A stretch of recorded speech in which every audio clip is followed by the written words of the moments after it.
Greetings, fellow researchers, audiences, and distinguished committee. In this lovely morning, I would like to present our research in shortening the process time of acquiring a driver's license for motorcycle, or what we call in Indonesia is SIM-C. We have conducted this research about a year ago, and we've done this research for 3 months in the Satpas office of Cimahi, West Java. And throughout the next slides, I would like to present our findings, analysis, and results of our research. So I will move on to the next slides and present our research. So this research was based on the fact that during the last decades, we have seen a tremendous growth of motorcycle ownership in Indonesia. The growth was huge, and it is also, consequently, it is also affected the number of people applying for SIM-C. The government, as the official organizations through Polri, has done so many interventions and so many initiatives to make sure that all the citizens are very well serviced at that moment, especially on making their new driver's licenses. However, we still find so many queues and so many people complaining about the processing time of making one particular SIM-C. For instance, if one particular person goes into Satpas office, and let's say at 8:30 in the morning, most likely he will go out and obtain the SIM-C around 2:30 or 3 o'clock in the afternoon. It would take the whole day to create one driver's license. That is, if everything goes well. This can be a problem. We, as researchers, would like to present some alternatives or some suggestions for us to be able to shortening the process time using business process re-engineering methods. Especially in this case, we use the gap analysis approach, and the also called is the architectural processes breakdown. Okay, I will move on to the next slides. In this slide, we present to you the research steps that we have conducted to be able to shortening the process time. The first major steps in our research is the data collection part. In this process, we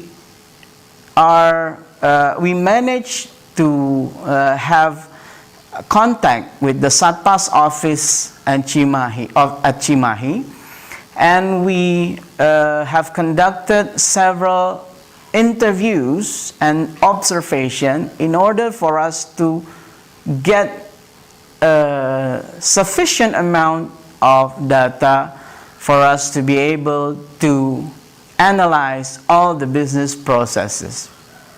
Next, we disseminate the information using the business process architecture and divide them into several categories. The first one, the input and output. The second one is the flow units.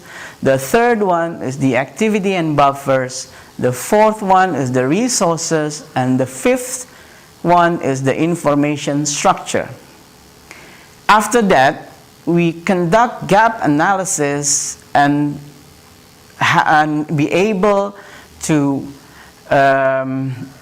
obtain and be able to identify which gaps that has not yet been covered or implemented at the current system. The next steps would be providing the solutions and simulate the solution so we can have the estimated new processing time compared to the old processing time. Okay, next we will discuss a bit about the organizational structure. Why we discuss about the organizational structure, we want to give you a clearer view of how complex is our study that we have conducted. In this part, you can see the dotted blue lines and the dotted red lines. Both are the areas of research that we conducted. As we can see, we conducted a cross-functional business process analysis throughout multiple departments in the SATPAS office. Now, after several interviews, observations, and we create a whole bunch of data collection, we managed to define 44 processes within the SATPAS office and within the process of acquiring a new driver's license for motorcycle. These processes starts from the registration when they start queuing in the window and finish when they obtain the printed driver's license. The input of the process, we define the input as a registration document, and the output is the printed driver's license or the printed SIM-J. Okay, those input and outputs, as you can see in the slide, carried on or carried out through several flow units. We have 7 flow units that goes into the entire process system. You can see in the slide, we have defined the flow units of the tangible input and the intangible input. The next one is the most important part, is defining the network of activities and buffer. As mentioned before, we have defined 44 processes, and by looking at it one by one, we have it resulted to a 201 minutes of the total activities and 89 minutes of the total buffer time.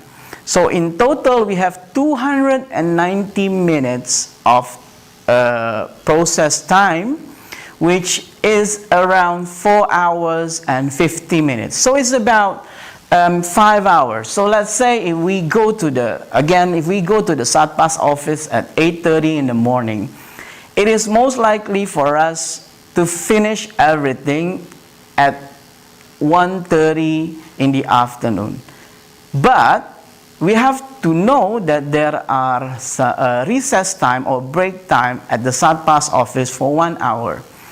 So at the quickest time that we can obtain is 2:30 in the afternoon. So as you can see, the whole process will take about the whole full day, and again, if everything goes right. So first, what we do is we conduct a gap analysis study. As you can see in the slide, we have managed to define 7 gap analysis from the registration processes up until the simulation part, the theory test, and the integration part of the system. As you know, that the registration or the application of SIMCE has been done in IT system, but some of the steps or some of the process is done using offline process, not inside the system. So we can see that in the system, some of the process are done online and some of them are done offline.